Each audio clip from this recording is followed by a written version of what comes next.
Hello friends, I hope all of you doing good.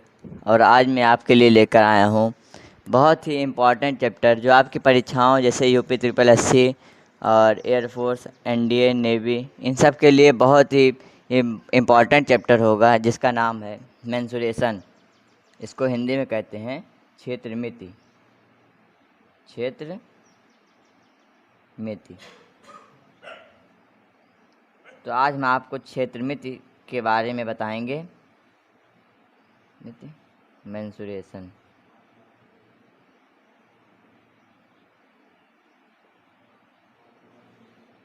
तो हम mensuration लोग बहुत कठिन चैप्टर समझते हैं, लेकिन ये इतना कठिन है नहीं। अगर आपको समझ में आ जाए तो मेंसुरेशन बहुत आसान चैप्टर है। पूरा फार्मूला अगर आपको याद है तो आप मेंसुरेशन के क्वेश्चन बहुत आसानी से हल कर सकते हैं। तो इसके बारे में हम आपको बताएंगे और इसका कई पार्ट हम लेके आएंगे और सारे पार्ट मिला के हम इस चैप्टर को कंप्लीट करेंगे। और आज हम क्या पढ़ेंगे? पहला हम पढ़ेंगे घन और घनाभ। पहले हम क्या पढ़ेंगे? घन। पहले हम पढ़ेंगे घनाभ।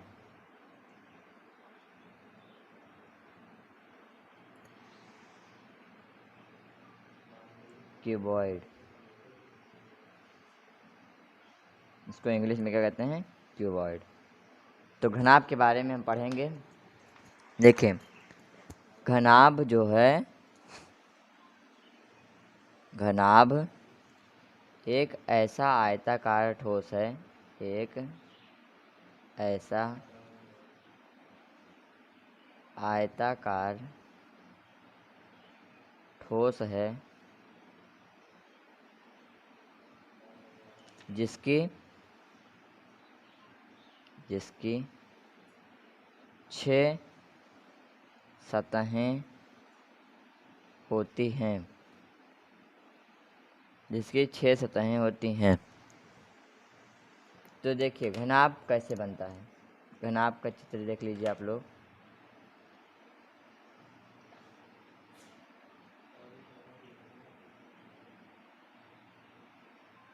ये हो गया हमारा घनाभ। ये हमारा घनाभ हो गया। अब देखिए आप लोग, घनाभ में हमारे जो दो रेखाएं जहाँ मिलती हैं, यानी कि ये और ये जहाँ मिलती हैं तीनों रेखाएं, तीनों तल, वो शीर्ष कहलाता है। इसे हम क्या कहते हैं? शीर्ष। तो हमारे घनाभ में कितने शीर्ष होते हैं? एक घनाभ में 8 शीर्ष होते हैं।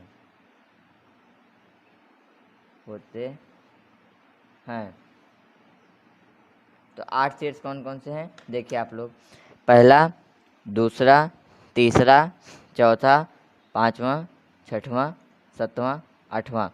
और इन भुजाओं के हम क्या कहते हैं? कोर। जहाँ पे दो तल आपस में मिलते हैं उसे हम क्या कहते हैं? कोर। तो घनाभ में कितने कोर होते हैं? इसे हम क्या कहते हैं? कोर। जहाँ दो तल आपस में मिलते हैं। तो एक घनाभ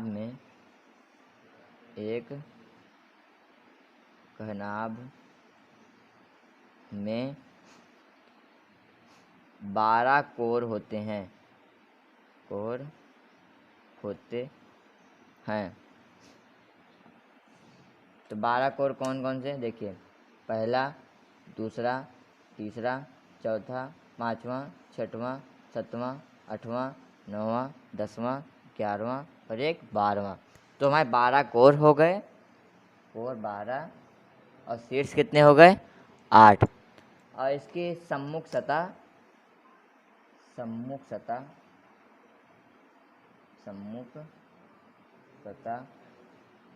सर्वांगसम होती है। सर्वांगसम होती है। ओके। तो घनाभ के बारे में हमने आपको इतनी जानकारी दी जो अभी इससे परिभाषा से संबंधित है। तो एक शीर्ष, ये हमारा क्या है? शीर्ष है। तो एक शीर्ष पर मिलने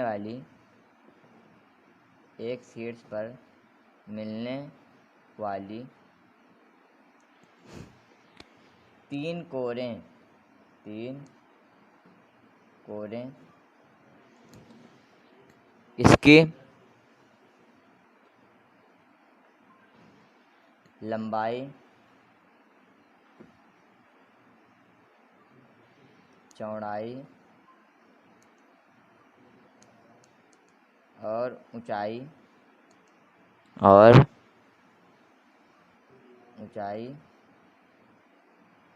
कहलाती है। अब देखिए शीर्ष पे क्या मिल रहे हैं, ये शीर्ष से मान लीजिए, तो ये क्या है, लंबाई, ये क्या है, चौड़ाई, और ये क्या है, ऊंचाई। ये तीनों मिल रही हैं, तो इसे हम लंबाई, चौड़ाई, ऊंचाई में विभाजित कर देते हैं। तो ये हो गई हमारे घनाभ के बारे में पूरी जानकारी। अब हम आपको बताते हैं घन क्या होता है। घन यानी कि क्यूब, जिसे हम इंग्लिश में क्या बोलते हैं, क्यूब। तो घन के बारे में देखते हैं। तो घन हमारा क्या होता है, एक घन ऐसा घनाभ है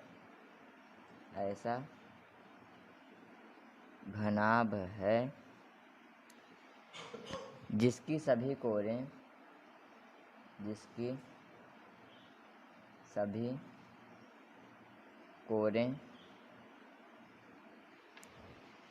समान लंबाई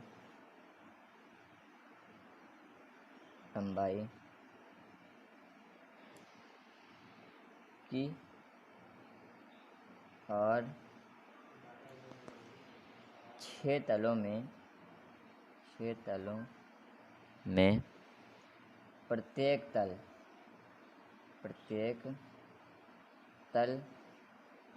एक वर्ग होता है। क्या होता है, वर्ग होता है।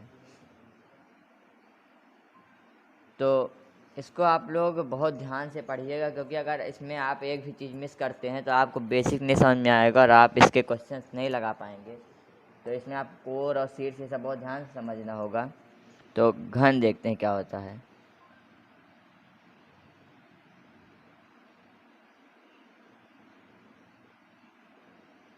तो ये हो गया हमारा घन। क्या हो गया, ये हमारा घन हो गया। तो इसमें क्या बोला, जो 6 तल होते हैं, यानी कि पहला तल, जैसे मान लीजिए आप एक माचिस की डिब्बी देखे होंगे, तो वो घनाभ होती है। तो क्यूब आप देखे होंगे, जो दुकान पे मिलता है, पजल आप सॉल्व करते हैं, उसमें आपका एक क्यूब ही होता है, जिसमें 6 तल होते हैं, प्रत्येक तल एक वर्ग होता है। यानी कि ये तल, ये तल, ये तल, ये तल और ये तल, 6 मतलब जितने हैं ये तल, 6 एक वर्ग होते हैं। और ये एक घनाभ होता है इसके, लेकिन इसकी सभी कोरें जो क्या होती हैं, बराबर होती हैं। यानी कि जो ये शीर्ष है और ये कोर है, तो हमारे शीर्ष पे 3 कोरें मिल रही हैं। तो ये तीनों कोरें, जिसमें हम इसमें लंबाई, चौड़ाई, ऊंचाई में विभाजित किए थे, इसमें तीनों बराबर होती हैं, तो इसको हम ए मान लेते हैं। तो ये तीनों बराबर होती हैं, ए। तो आपने घन के बारे में जाना। अब हम आगे देखते हैं घनाभ और घन के कुल पृष्ठीय क्षेत्रफल। घनाभ और घन के कुल पृष्ठीय क्षेत्रफल, कुल पृष्ठीय क्षेत्रफल।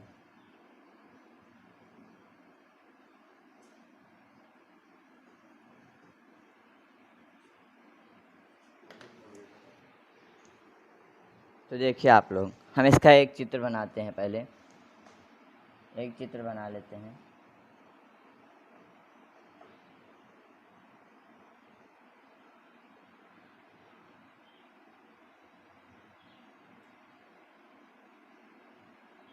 तो हम एक चित्र बना लेते हैं। ये देखिए आप लोग,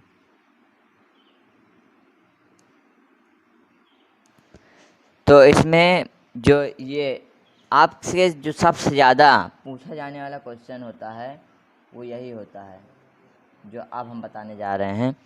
बहुत ही ध्यान से देखिएगा, इसका एक क्वेश्चन विभिन्न परीक्षाओं में पक्का हो जाता है। ये क्वेश्चन देखिए, आपको एक घनाभ देगा, बोलेगा कि आपके पास मान लीजिए एक कमरा है, तो कमरे का आपको बीमा दे दी जाएगी कितनी कितनी, मतलब उसकी भुजा की लंबाई है तो घनाभ की, तो कमरे की। तो उस कमरे में पूछेगा कि अधिकतम लंबी रखी जाने वाली छड़ की लंबाई क्या होगी। तो अधिकतम लंबी छड़ आप कहाँ रख पाएंगे? इस शीर्ष से इस शीर्ष तक जो छड़ रखी जाएगी वो सबसे लंबी छड़ होगी, सबसे लंबी छड़। तो ये क्वेश्चन आपके पेपर में बहुत पूछा जाता है। अभी हम इसका फार्मूला भी बताते हैं कैसे अधिकतम लंबी छड़ की लंबाई निकाली जाती है। तो ये अधिकतम लंबी छड़ जो है वो हमारा घनाभ का विकर्ण होती है। जो घनाभ के विकर्ण की लंबाई होती है वही हमारी सबसे अधिक लंबी छड़ की लंबाई हो जाती है। और ये क्या है? ये तल है हमारे नीचे का, यानी कि फर्श है। तो ये फर्श का क्या है? फर्श का विकर्ण है।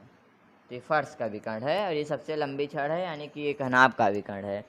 तो इसमें हम देखेंगे, इसको ए मान लेते हैं, इसको डी मान लेते हैं, इसको सी, इसको बी, इसको ए डैश, इसको बी डैश, इसको सी डैश, इसको डी डैश मान लेते हैं। तो ये हमारी क्या हो गई? एल हो गई। ये हमारी क्या हो गई? एच हो गई। ओके। तो और ये हमारी क्या हो जाएगी? बी हो जाएगी, ये वाली। तो इसमें आप देखिए, घनाभ के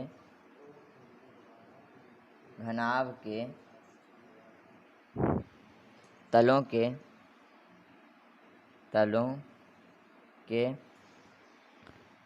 क्षेत्रफलों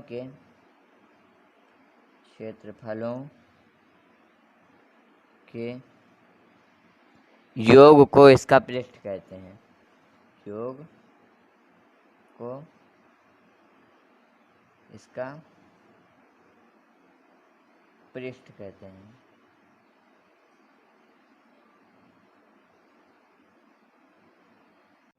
तो पृष्ठीय क्षेत्रफल जो, इसलिए पृष्ठीय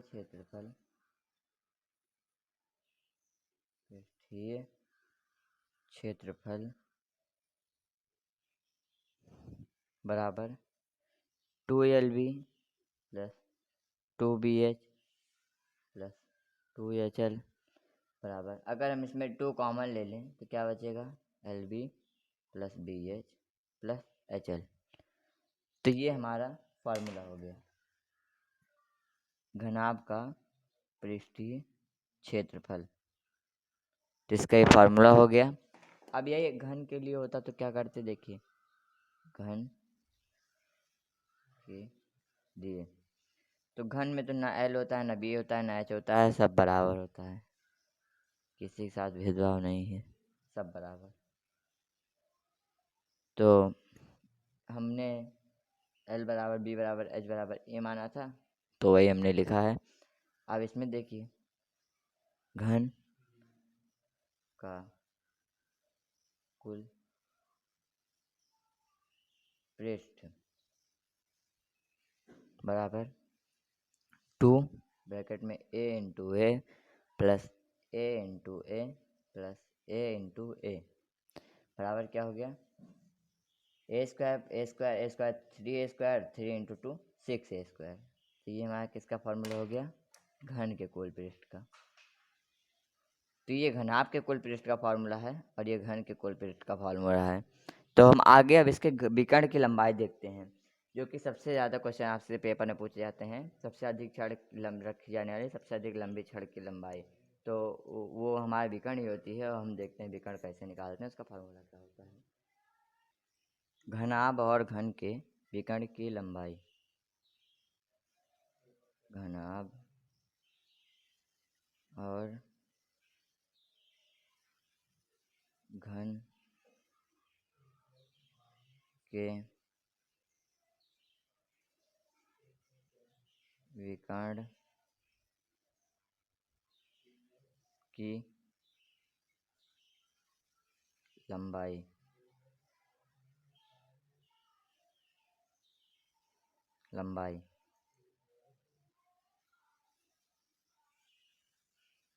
ओके। तो इसको हम देखते हैं अब विकर्ण की लंबाई क्या होती है। तो फर्श के विकर्ण की लंबाई तो आप जानते ही हैं। फर्श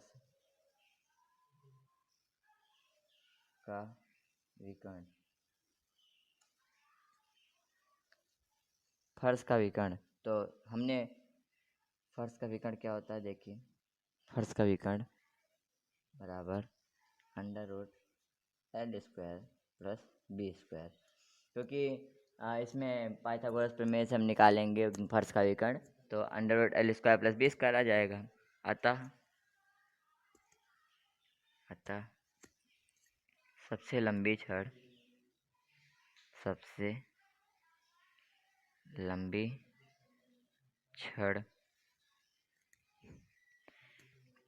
की लंबाई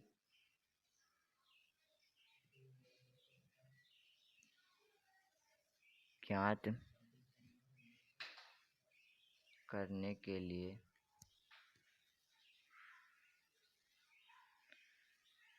तो फर्श के विकर्ण की लंबाई हो गई। अधिकतम लंबी छड़ की लंबाई ज्ञात करने के लिए हम एक नया समकोण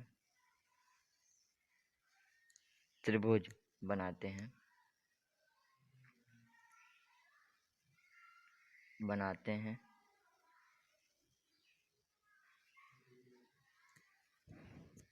जिसमें डीबी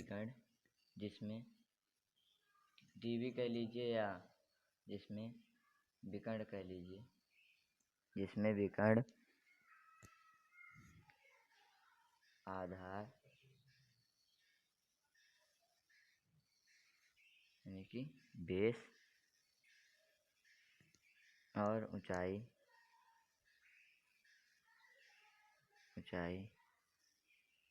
यानी कि हाइट यानी कि एच है।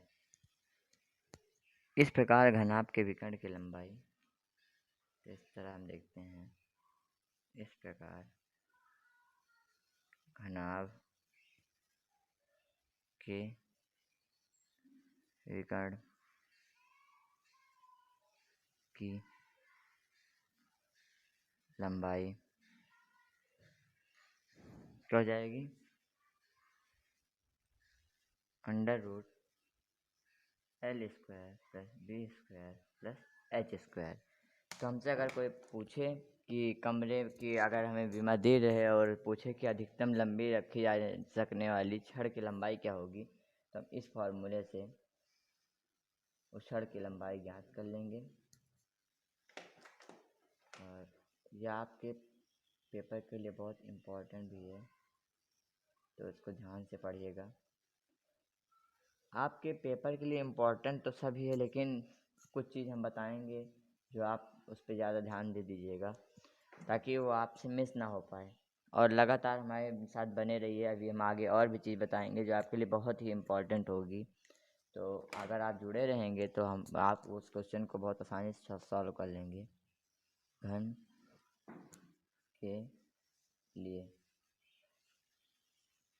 के लिए क्या हो जाएगा, वही एल बराबर बी बराबर एच बराबर ए हमने माना था। तो घन के विकर्ण की लंबाई क्या हो जाएगी, घन के विकर्ण की लंबाई। अब इसका क्या आशय है, इसका आशय है कि जैसे आपको कमरे की बीमा दी हो लेकिन कमरा घनाभ में ना हो के घन में हो, ऐसा होता नहीं है लेकिन अक्सर, लेकिन आपसे पूछ भी सकता है क्वेश्चन में। तो घन के विकर्ण की लंबाई क्या हो जाएगी, अंडर रूट ए स्क्वायर प्लस ए स्क्वायर बराबर ए अंडर रूट 3। तो ये आपकी विमा यानी कि फार्मूला हो जाएगा घन के विकर्ण की लंबाई ज्ञात करने का। तो अब हम देखते हैं आगे घन और घनाभ के पार्श्व पृष्ठीय क्षेत्रफल। घन और घनाभ घनाभ के पार्श्व पृष्ठीय क्षेत्रफल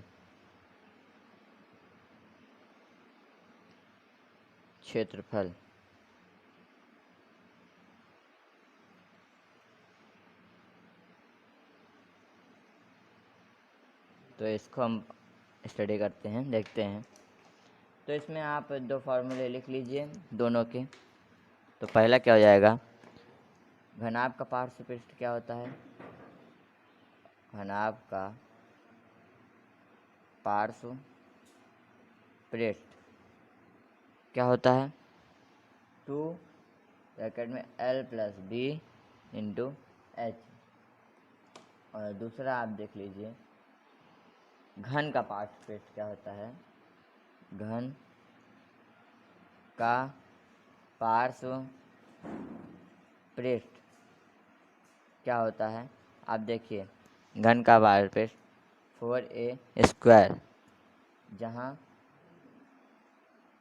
जहाँ a क्या है, घन की कोर है। क्या है, घन की कोर। तो या मतलब इसको हम क्या कहते हैं, यह 4 दीवारों का क्षेत्रफल भी कहलाती है। ओके, तो हम आगे आयतन भी देख लेते हैं। घनाभ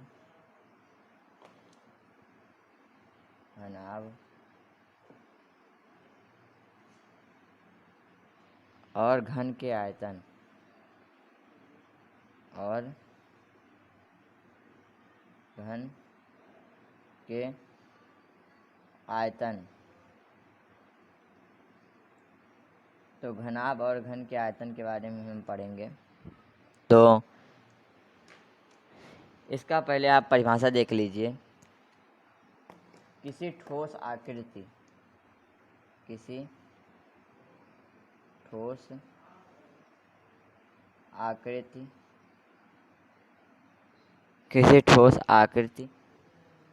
का आयतन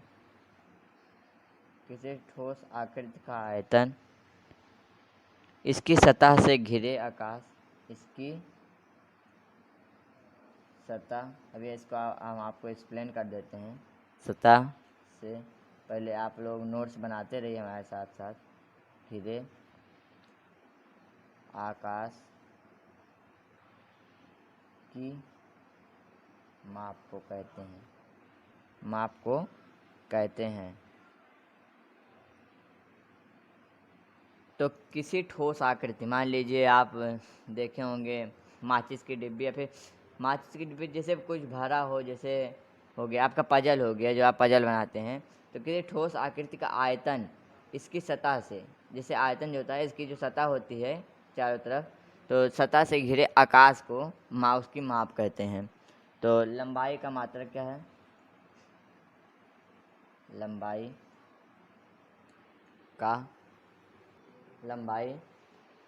L मात्रक,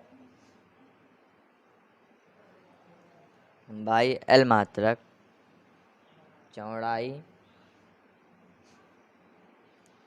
B मात्रक,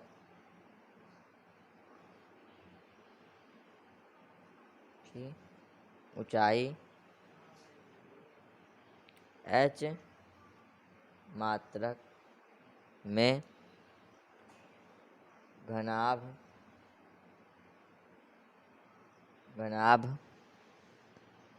आयतन क्या होता है, LBH घन मात्रक होता है। तो इसमें आप देखिए, आयतन बराबर लंबाई गुणित चौड़ाई गुणे ऊंचाई। तो ये हो गया तो बराबर इसको हम और किस तरह से लिख सकते हैं, इसको हम इस तरह से लिख सकते हैं, आयतन का क्षेत्रफल गुणित ऊंचाई। यहाँ आयत का क्षेत्रफल होगा, आयत का क्षेत्रफल गुणित ऊंचाई। तो घन का आयतन क्या हो गया, घन का आयतन। तो आप लोग जानते हैं घन के लिए लंबाई चौड़ाई ऊंचाई तीनों बराबर होती है, तीनों ए के बराबर होती है। तो घन का आयतन क्या हो गया, ए इंटू ए इंटू ए बराबर ए क्यूब घन मात्रक। तो ये हो गया घन का आयतन। तो इसको भी आप नोट कर लीजिए, हमारे साथ साथ आप भी नोट बनाते चलिए, जिससे आपको पेपर में पढ़ने में आसानी हो, रिवाइज करने में। जहाँ ए क्या, ए मात्रक क्या है, घन की कोर की लंबाई है, कोर की लंबाई है। ओके, तो आगे आप एक नोट पॉइंट में करके लिख लीजिए, क्योंकि बच्चों को इसमें भी बहुत सारी कन्फ्यूजन होती हैं। आयतन की माप क्या है, आयतन की माप निम्नलिखित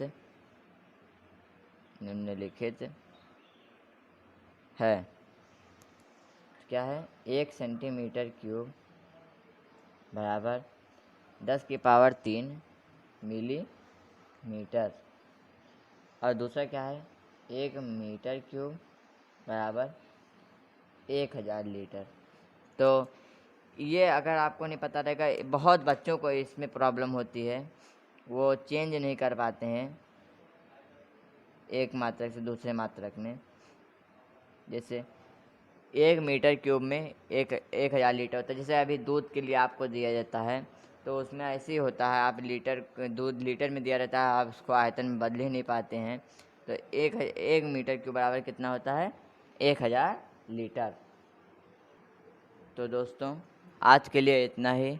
आज हमने मेंसुरेशन में घन और घनाभ का पार्ट ख़त्म कर दिया है, और इस घनाभ मेंसुरेशन के और सारे वीडियोस आते रहेंगे हमारे। आप बने रहिए हमारे चैनल के साथ और पढ़ते रहिए, और अगले वीडियो में हम बेलन लेके आएंगे, और ऐसे हमारे सारे वीडियोस आते रहेंगे। तो बने रहिए हमारे चैनल के स्टडी विद तिवारी जी के साथ। और अगर आपको वीडियो अच्छा लगे तो लाइक शेयर और सब्सक्राइब ज़रूर करें। धन्यवाद। जय हिंद, जय भारत।